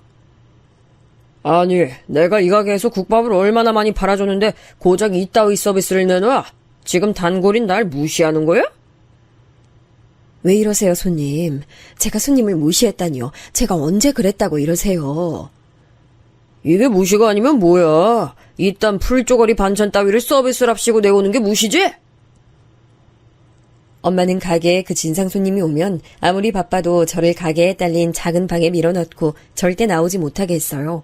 그래서 저는 그 진상 손님이 지르는 고함이나 그릇이 깨지는 소리를 듣고 있을 수밖에 없었죠. 하지만 저도 매번 참고만 있을 순 없었어요. 어느 날 저는 더는 참고만 있을 수 없을 정도로 화가 나서 그 진상 손님의 모습을 몰래 핸드폰으로 녹화했습니다. 그리고 엄마한테 말했죠. 엄마, 저 사람 그냥 경찰에 신고하면 안 돼? 아무리 손님이 오도 저건 정도가 지나치잖아. 나 영상도 찍었어. 신고만 하면 돼. 아니야. 엄마가 조금만 참으면 돼. 가게 일은 엄마가 알아서 할 테니까 넌 신경 쓰지 마. 그리고 손님 함부로 신고하는 거 아니야. 손님을 신고한 가게에 어떤 사람이 오고 싶어 하겠어. 엄마는 속상함이 가득한 얼굴로 제 말에 고개를 내저었습니다. 시장 근처의 좁은 가게터라서 신고 한번 잘못하면 망할 수밖에 없는 구조라고 말씀하시며 엄마는 그 남자의 행패를 내내 참으셨죠. 저는 너무 속상했습니다. 그래서 하다못해 가게 안에 CCTV라도 설치해 놓자고 우겼죠. 엄마도 혹시 모른다는 생각에 CCTV 설치만큼은 동의하셨어요. 그러다 한동안 일이 바빴는지 그 진상 손님의 방문이 뜸해졌습니다. 이전엔 일주일에 서너 번은 와서 진상을 부려댄 탓에 거의 매일 힘들었어요. 하지만 달에 한 번쯤 찾아오는 것으로 방문 횟수가 줄어든 덕에 엄마랑 저는 간신히 진상짓을 견딜 수 있었습니다. 그렇지만 어느 날 엄마도 더 이상 참을 수 없는 큰일이 생겼습니다. 그 일은 가게 마감 시간이 거의 다 된 때에 일어났어요. 그때 저는 대학생이었는데요. 그날 강의를 다 듣고 오후 늦게쯤부터 가게 일을 돕던 게 똑똑히 기억납니다. 그런데 마감 시간이 진짜 얼마 안 남아 가게 정리를 하고 있던 때에 그 진상 손님이 자기 친구들 대여섯 명을 이끌고 같이 가게로 들어온 거예요. 어서 오세요. 편하신 자리에 앉으세요. 저 근데 저희가 마감 시간이 얼마 남지 않았어요. 괜찮으시겠어요? 아이, 당연히 괜찮지. 내가 여기 한두 번 오나? 참, 얼른 국밥이나 줘요. 인원수 딱 맞게. 그런데 아무리 마감 시간이 지나도 진상 손님은 나갈 생각을 안 했고 오히려 술 좀 더 마시겠다면서 술 냉장고에 있던 술병을 멋대로 꺼내가서 마시는 겁니다. 엄마와 저는 조금만 참으면 나가겠지 싶어서 그 진상 손님들이 먹고 마신 걸 철저하게 적어놓으며 그들이 식사를 마무리할 때까지 기다렸죠. 하지만 마감 시간에서 1시간이 더 지나도 그 사람들이 일어날 생각을 하질 않는 겁니다. 은수야, 너 내일 아침부터 수업 있다고 하지 않았어? 먼저 집 들어가. 엄마가 가게 정리하고 들어갈게. 싫어. 저 아저씨들이 엄마한테 해코지라도 하면 어떡해. 나 그냥 여기 있을 테니까 같이 기다리자. 아휴, 그럼 엄마가 가서 말해보고 올게. 잠깐만 기다려봐. 엄마는 자기가 기다렸다가 가게 문을 닫을 테니 저보고 들어가라고 했지만 저는 엄마를 혼자 둘 수 없었어요. 제가 곁에 있겠다고 하자 결국 손님에게 가서 직접 마감 시간이 다 됐다고 말했습니다. 손님, 저희 마감 시간 다 돼서요. 이제 그만 나가주셔야 할 것 같은데요. 뭐? 들어온 지 얼마나 됐다고 벌써 마감 시간 끝났다고 그래? 그리고 무슨 식당이 손님한테 나가라 말라 해? 그럼 이 남은 음식 다 어떻게 하라고? 남은 음식 제가 다 포장해 드릴게요. 집에 가서 데워 드셔도 맛 괜찮을 거예요. 참나 됐수다. 뭐 얼마나 대단한 음식이라고 집까지 싸가서 먹으래. 남편 죽어서 과부된 년이 만든 음식 좀 팔아줬더니 손님 귀한 줄을 모르고 내가 과부년이 만든 음식 더러워서 안 먹는다. 그 진상은 그렇게 화를 내더니 자신이 먹던 국밥 뚝배기를 그대로 들어 엄마에게 남은 국밥을 부어버렸어요. 엄마는 갑자기 국밥을 뒤집어 쓰고 놀라서 비명을 지르셨죠. 조금 멀찍이에서 상황을 보고 있던 저도 그 모습을 보고 너무 놀라 허겁지겁 엄마한테 뛰어가서 수건으로 머리와 얼굴을 닦아주며 소리쳤어요. 지금 뭐 하는 짓이에요? 안 먹으면 안 먹는 건지 왜 음식을 사람한테 뒤집어 엎어요? 이건 또 뭐야? 어린 게 어디서 어른한테 대들어? 너희 내가 누군지 알아? 내일부터 여기서 장사 못하게 해줄까? 저는 너무 화가 나서 진상 손님에게 다시 한마디 하려고 했습니다. 그런데 엄마가 제 팔을 잡고 하지 말라는 식으로 고개를 젓는 거예요. 그리고 사과할 가치도 없는 그 진상 손님에게 미안하다고 사과를 하셨습니다. 기분 상하게 만들어 죄송합니다. 손님, 오늘 음식값은 받지 않을 테니 그만 노여움 푸시면 안 될까요? 내가 지금 고작 몇 푼 안 하는 음식값 받자고 이러는 줄 알아? 이 옆에 내가 장사에 기본도 안 돼 있구먼. 음식 맛 좀 괜찮다고 손님한테 이따위 푸대접해도 되는 줄 아나 보지? 아닙니다, 손님. 제가 잘못했습니다. 잘못했어요. 엄마는 본인께서 잘못하신 일도 아닌데 연신 고개를 숙이며 진상 손님에게 사과했습니다. 엄마가 허리를 굽혀가며 거의 30분 넘게 사과를 하자 그때까지 계속 언성을 높이던 진상 손님이 그제야 피식 웃고 엄마에게 삿대질하며 말했습니다. 그래, 당연히 이렇게 나와야지. 아니, 손님 보고 나가란 식당이 어딨어? 내가 정말 기분 나빴는데 한 번만 봐주는 거야, 어? 당신 과부라고 봐주는 것도 한계가 있지. 딸년 교육도 앞으로 잘해. 한심하게 남편 잡아먹은 여편네 주제. 내가 오늘 좋은 일이 있어서 딱 한 번만 봐준다. 에이, 더러워서. 진상 손님은 엄마를 보고 비웃듯이 웃더니 가게 바닥에 침을 뱉고 자기 일행들과 같이 식당을 떠났습니다. 저는 그가 그렇게 말하는 동안 너무 억울하고 분해서 눈물이 났어요. 엄마가 뭘 잘못했다고 그런 소리를 들어야 하나요? 저 하나 잘 키우려고 노력하신 것밖에 없는 엄마한테 그딴 소리를 하다니요. 게다가 진상 손님이 그렇게 말하고 엄마에게 국밥을 부어버릴 동안 그 진상 일행 중 어느 한 사람도 그 사람을 말리지 않았어요. 오히려 재밌는 구경이 났다는 듯 웃고 수군거렸습니다. 그 사람을 알려면 친구들을 보라더니 그 말이 딱 맞더라고요. 모두가 소름 돋을 정도로 그 진상 손님과 똑같은 사람들이었습니다. 저는 수건으로 엄마의 머리와 몸을 대충 닦아주고 잠시 쉬게 했어요. 제가 주변 정리를 하는 동안 엄마는 힘이 다 빠진 것 같은 얼굴로 멍하게 의자에 앉아 계셨죠. 엄마와 가게를 나올 때 엄마는 많이 놀라셨는지 제대로 걷지도 못하셨어요. 저는 엄마를 조심히 부축해서 집으로 돌아갔습니다.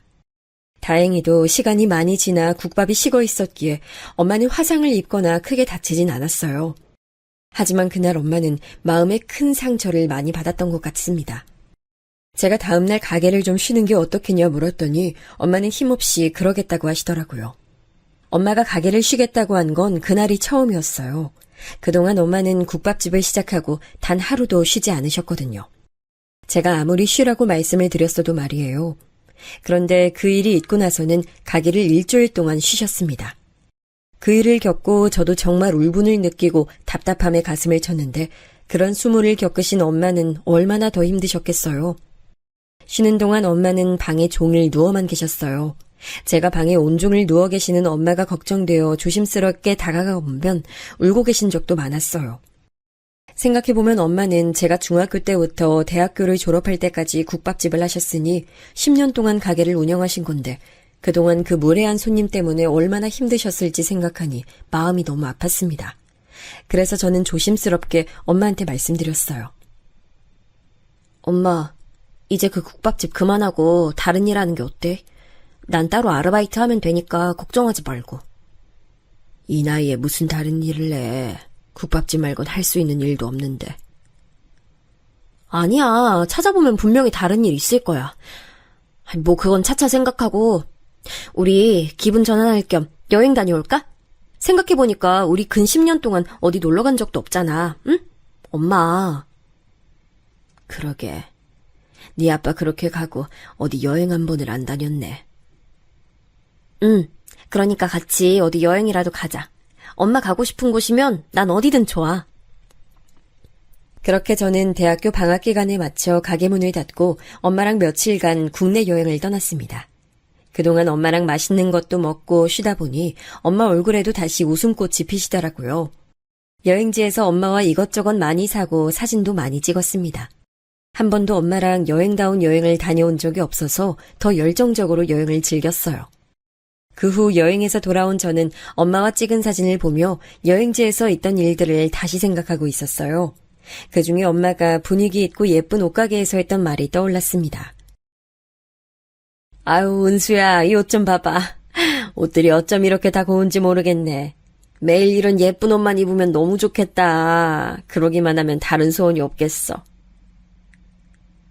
저는 그때 대학교 졸업반이라 취직을 할지 사업을 할지 선택의 갈림길에 서 있었습니다. 그런데 여행지에서 들었던 엄마 말에 번뜩 아이디어가 떠올랐죠. 엄마를 모델로 해서 중년 여성을 대상으로 한 쇼핑몰을 열기로 마음먹었습니다. 처음엔 엄마에게 옷을 입어달라 부탁하고 쇼핑몰 사진을 찍었습니다. 엄마는 처음에 내 나이에 무슨 모델이냐고 하면서 거절하셨지만 제가 간곡하게 부탁하자 제 말에 마음을 여셨는지 곧잘 포즈도 생각하셔서 사진 찍을 때 바로 자세가 나오시더라고요. 그렇게 연 쇼핑몰은 초반부터 생각보다 잘 됐습니다. 그래서 저는 아예 엄마에게 모델이 되어달라고 부탁했습니다. 내 나이에 무슨 모델이야. 생각만으로도 남사스럽고 부끄럽다 얘. 엄마 모델로 찍어서 올린 옷들 이번에도 품절됐어. 있잖아 엄마, 이제 국밥집 그만하고 나랑 같이 쇼핑몰 운영하면 안 돼?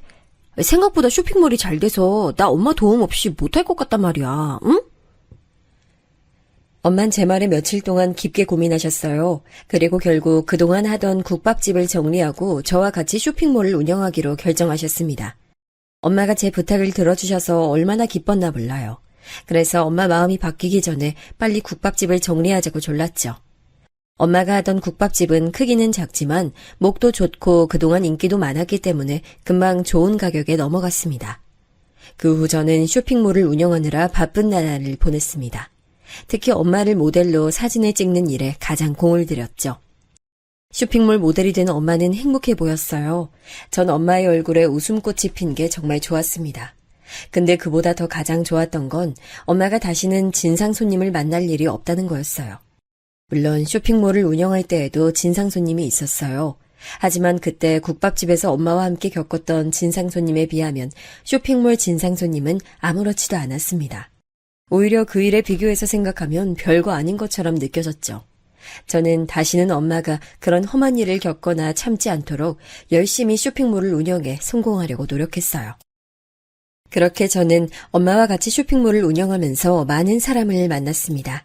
그러다 쇼핑몰 사이트에 올릴 옷을 구매하러 자주 들리던 곳에서 같은 나이대의 남자친구를 처음 만났습니다. 그곳에서 같은 나이대의 사람을 만나는 건 희귀한 일이었어요.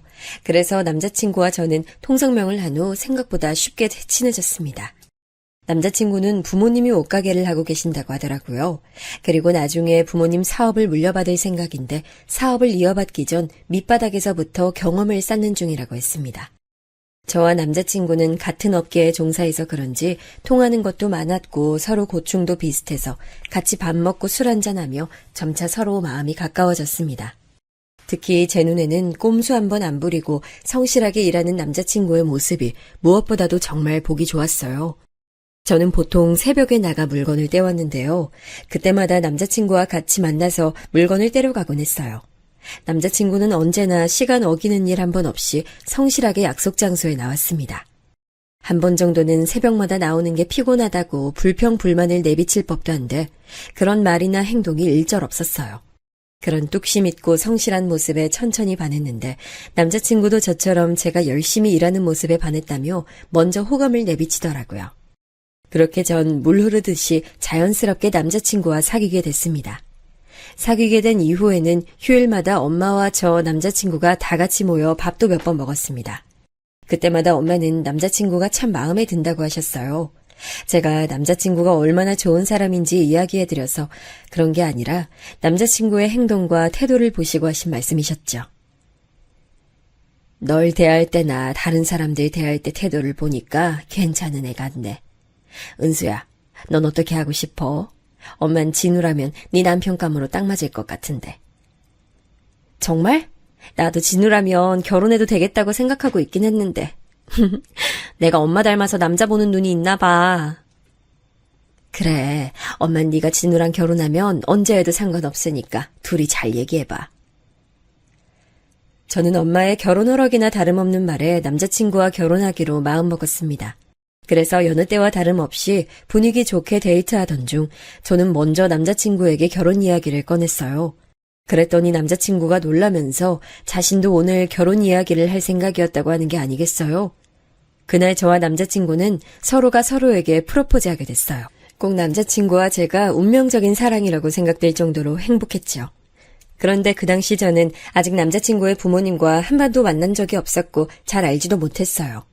남자친구야 저희 엄마에 대해서 어느 정도 알고 있었지만 저는 남자친구에게 부모님 이야기를 자주 듣지 못했거든요. 그래서 저는 남자친구 부모님께 상견례 전 정식으로 인사를 드리기로 했어요. 그리고 바로 다음 주쯤에 남자친구네 집 근처 음식점에서 부모님을 만나 뵙기로 약속 잡았죠.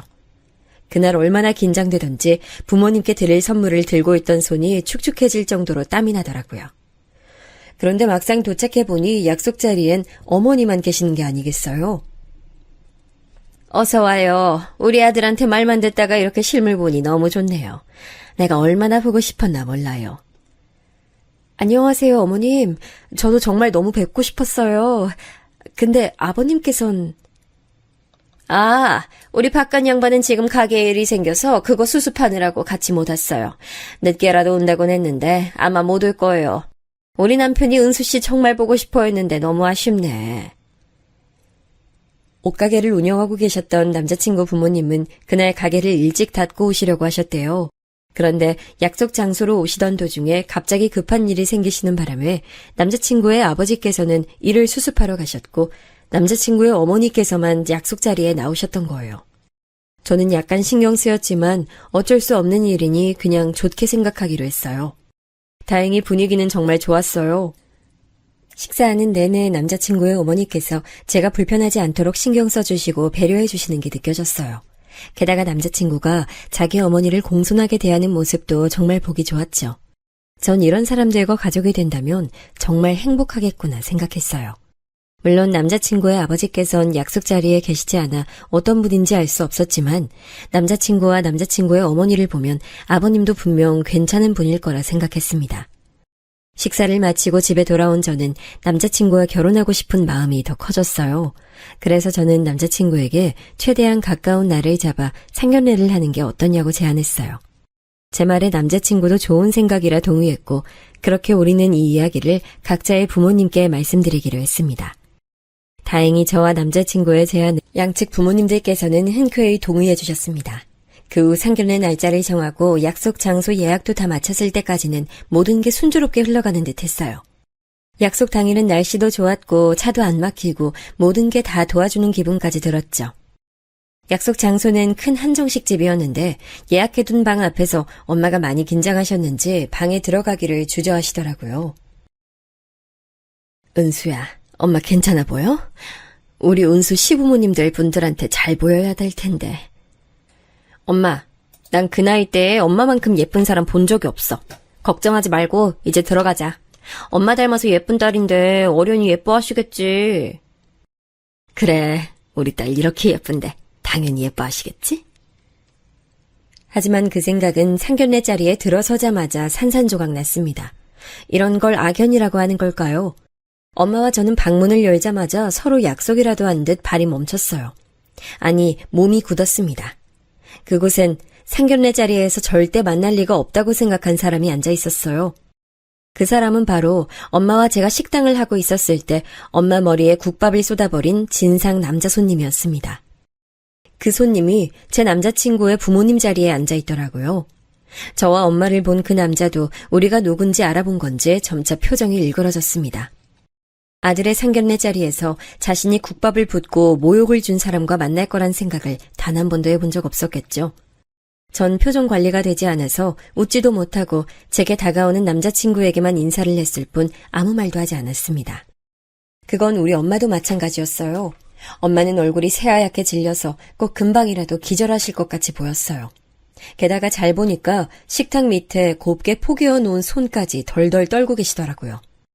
제 표정과 엄마 표정이 안 좋은 걸 눈치챈 남자친구가 입모양으로 뭐라 말 걸었지만 눈에 잘 들어오지도 않았습니다. 싸늘한 시선으로 남자친구의 아버지인 진상 손님을 지그시 보고 있었는데 제게 남자친구 어머니가 먼저 말을 거시더라고요. 처음 뵙겠습니다, 사부인. 오시는데 불편함은 없으셨어요? 은수 씨도 그때 보고 이렇게 다시 보니까 더 반갑네. 이쪽은 우리 바깥 양반이에요. 그때 못 봤으니까 지금 처음 보는 거네. 아니요. 아무리 생각해도 처음은 아닌 것 같은데요.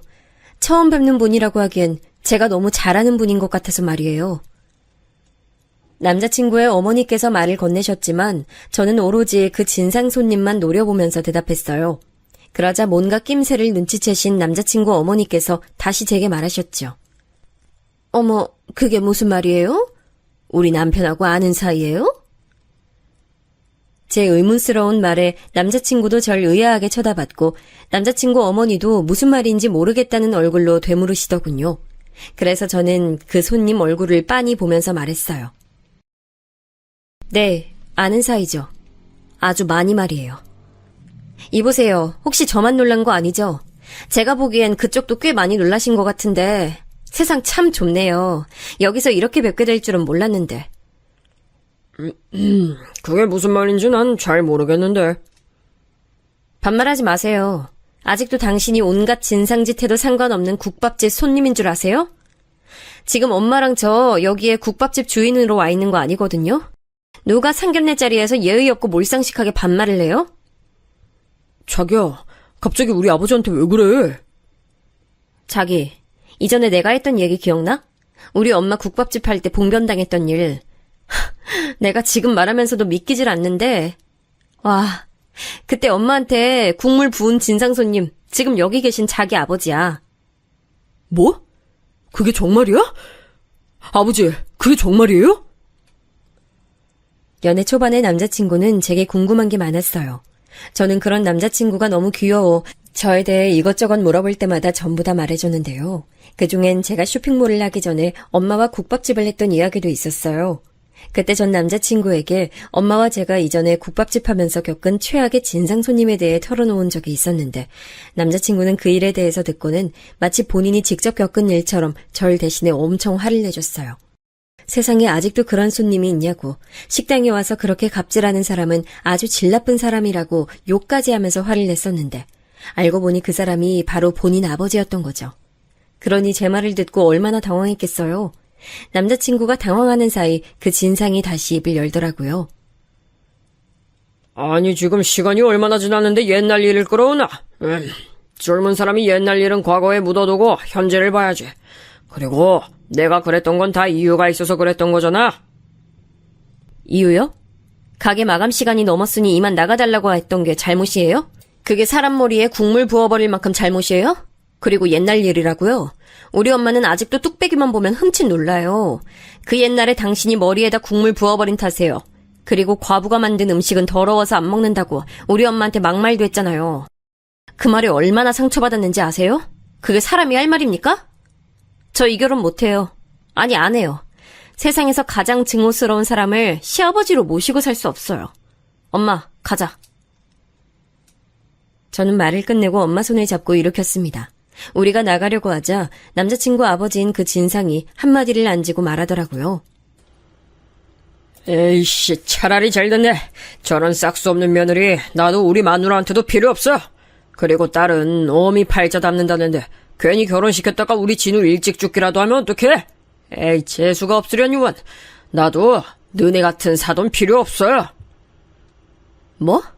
당신 지금 말 다 했어? 저는 그 말을 듣고 정말 꼭지가 돌아버리는 것 같더라고요. 그래서 당장에 뺨이라도 한 대 때리려고 고개를 돌렸는데 그보다 먼저 엄마가 밑반찬으로 나온 깍두기 그릇을 들어올리는 게 아니겠어요. 그리고 엄마는 그 그릇을 바로 그 진상 남자 머리에 부어버렸습니다. 에이, 이게 뭐한 짓이야? 너 미쳤어? 네가 뭔데 감히 내 딸 팔자가 이러니 저러니 떠들어. 과부라고 과일씨하고 손 한 번 잡자며 추근거리고 내 엉덩이에 손이나 대던 놈이 뭐가 어째고 저째? 어떻게 그 세월이 지났는데 그 나이 먹고 입 놀리는 게 이전이랑 다를 바가 없는지.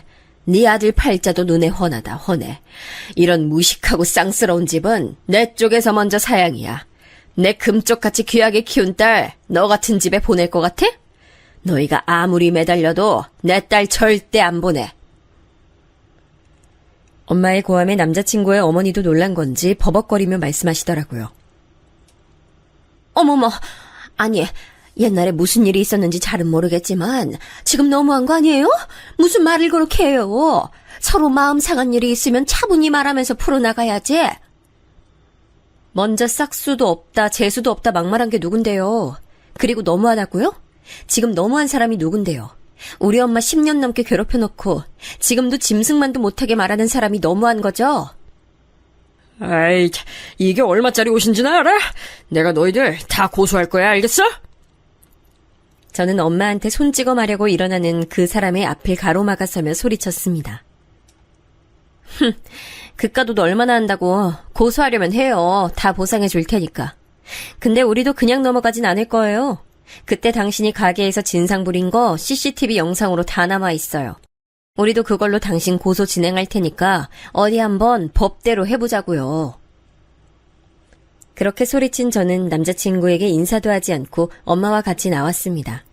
남자친구는 저를 잡으려다가 자기 부모님이 소리 지르는 걸 듣고 제게 나중에 연락하겠다고 하고 식당 안으로 들어가 버렸죠. 저는 그대로 엄마를 모시고 차에 올라타 집으로 돌아왔습니다. 엄마는 거기서 그 인간을 만날 줄은 몰랐다고 하면서 속상해하셨어요. 저도 기대했던 모든 게 산산조각이 난 것 같아 너무 슬프고 속상했습니다. 하지만 그것과 별개로 할 일이 남아 있었죠. 저는 집에 도착하자마자 옛날에 제가 촬영했던 그 진상 영상은 물론이고 가게에 달아놨던 CCTV 영상까지 모조리 찾아 고소할 준비를 했습니다. 그쪽에서 저와 우리 엄마를 고소하든 말든 그건 중요한 일이 아니었어요.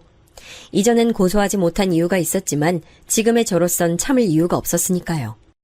이날 밤 저는 남자친구에게 우리 결혼은 다시 생각해보자고 문자를 했습니다.